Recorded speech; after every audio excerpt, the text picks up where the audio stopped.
वैभव सूर्यवंशी घातक बैटिंग रे हाथ टेकिदेला जिम्बावे। भारत बनाम जिम्बावे प्रथम टी20 मैच रे वैभव पूरा एकतरफा करदे मुकाबिला। मात्र 18 बॉल निजर प्रथम अर्धशतक संपूर्ण कले वैभव सूर्यवंशी। भारत पर इंटरनेशनल फर्माट रे 15 वर्ष वैभव सबुठ युवा खेलाड़ी पाल्टिले जे अर्धशतक लगेले भारत पर। दर्शक बंधु मैंने यह अर्धशतक सेतले आसला जिते भारत 126 रन चेस करता जिम्बावे विपक्ष में प्रथम टी20 मैच रे। वैभव बहुत समालोचनार शिकार होते इंग्लैंड विपक्ष टी20 सीरीज रे। वैभव इंग्लैंड सीरीज रे मात्र 28 रन करते समुदाय 3टा टी20 मैच रे। अंतिम टी20 रे यांको जगह मिल नाथिला। किंतु एबे हेड कोच अछंती बीबीएस लक्ष्मण जिम्बावे गस्त पई जे पूरा बैक करके वैभव को पठेले ओपनिंग रे। आ वैभव पूरा पानी पाईदेले जिम्बावेर बॉलर्स मानकू। एणिकी जिम्बावेर 6 फुटिया फास्ट बॉलर्स को एणिकी मुंड काम देलानी हारारे मैदान रे। वैभव एमिति माड करिले। वैभव सूर्यवंशी फास्ट बॉलर एनग्रावा को एणिकी 2टा छक्का गोटे चौका लगेले द्वितीय ओभर। एइठू आरंभ होला वैभव सूर्यवंशी धरधार माड।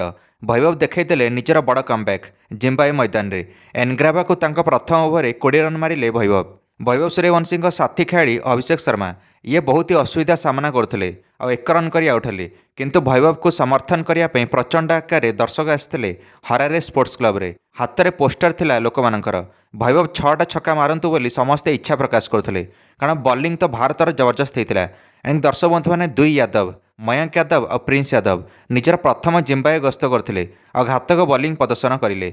मयंक यादव 2टा विकेट नहीं मात्र 18 रन दे निजर 4 ओभर। आ प्रिंस यादव भी मात्र 19 रन देते और 2टा विकेट नहीं निजर 4 ओभर। आ रवि बिश्नोई और शिवम दुबे यांक खातार गोटे गोटे विकेट आसाला आ गोटे रनआउट सामिल थिला जो जिम्बावे प्रथम बैटिंग करके मात्र 125 रन करथिला निर्धारित 20 ओभर 7 विकेट हराई। दर्शक बंधु ने वैभव सूर्यवंशी एणिकी चाहूले भारत बॉलर्स मैंने जो परिश्रम करते बॉलिंग करके से परिश्रम जमती वृथा न जाऊ से अभिषेक गलापर वैभव सूर्यवंशी बैट्रे आ ब्रेक नाला। वैभव शॉट लगे चलते आहरी घातक शॉट लगेवा आरंभ करते वैभव अभिषेक आउट होगापर जिते टीम्र स्कोर 27 रन था। वैभव सूर्यवंशी 25 रन थे। वैभव सूर्यवंशी एकला चलते भारत इनिंग्स को। स्ट्राइक बॉलर ब्लेसिंग मुजरबानी यांको खेलिबारे अभिषेक को असुविधा होता प्रथम ओभर किंतु मुजरबानी को तांकर द्वितीय ओभर एणि गोटे चौका गोटे छक्का लगेते वैभव। वैभव सूर्यवंशी मात्र 18 बॉल निजर अर्धशतक संपन्न कले जो 4टा छक्का 4टा चौका सामिल थिला। दर्शक बंधु मैंने ईशान किशन आसिक कुंडाई पकाइले वैभव का दमदार इनिंग्स देखिकी। आ कोच बीबीएस लक्ष्मण आ भारत डकआउट पूरा खुशी थिला वैभव का innings देखिकी। Vaibhav Suryavanshi 277 strike rate रे बैटिंग करते भारत को मजबूत स्थिति में पहुंचाई वैभव। भारत 6 ओवर 68 रन था जिते वैभव निजर अर्धशतक संपन्न करते। एवं 83 बॉल 58 रन दरकार था। तापर तो आउट हो गले वैभव सूर्यवंशी 50 रन करके किंतु एवं चिंता नाला। तापर ईशान किशन और अधिनायक श्रेयस अय्यर ये 2 जण मिसिकी भारत इनिंग्स को 100 रन पार करेले। ईशान किशन द्वितीय सर्वाधिक रन कले 35 रन तापर जाकि आउट हेले। आ श्रेयस अय्यर और तिलक मिसिकी एणिकी मैच जिताइले भारत को 7 विकेट रे। श्रेयस अय्यर तृतीय सर्वाधिक रन कले 28 रन। भारत 40 बॉल बाकी था मैच जितिला।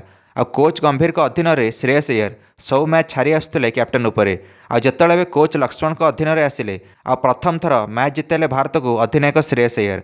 आ मयंक यादव पाइले मैन ऑफ द मैच जे सबुठ बेस्ट बॉलिंग प्रदर्शन करें मात्र 18 रन देले निजर 4 ओभर आ 2टा विकेट मध्य। भारतर बॉलिंग हो कि बैटिंग हो सब 1 नंबर पलटिगला हेड कोच लक्ष्मण के अधीन में। भारत 1-0 आगे गला प्रथम टी20 मैच जीतिकी। एवं 2टा टी20 बाकी रहा जिम्बावे विपक्ष में। आगामी टी20 जुलाई 25 रे अच्छी कौन लगुच आसो कि वैभव का बैट्रु शतक द्वितीय टी20 मैच रे जिम्बावे विपक्ष में। निश्चय मंतव्य कमेंट दे वीडियो को लाइक और चैनल को सब्सक्राइब करदे समस्त क्रिकेट अपडेट्स। धन्यवाद।